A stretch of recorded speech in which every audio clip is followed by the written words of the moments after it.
A 200-year-old mummy has been found and is alive? Hi everyone, I'm Sandra Matos. Welcome to I.O.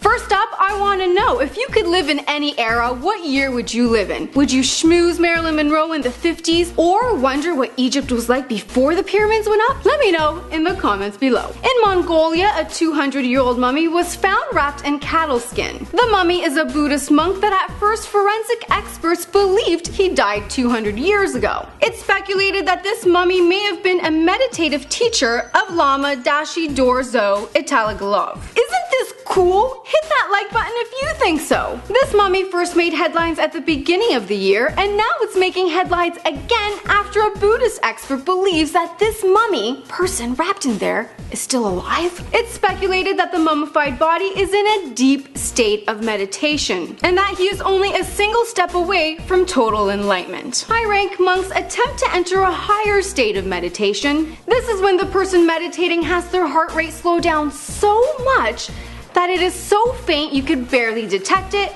and they appear to be dead. Now, it rarely happens, but if the person meditating is able to remain in this state for over 3 weeks, when this happens, locals see a glowing rainbow in the sky for days. This means the person meditating found a rainbow body, and that is the highest state close to the state of Buddha. Interesting stuff, right?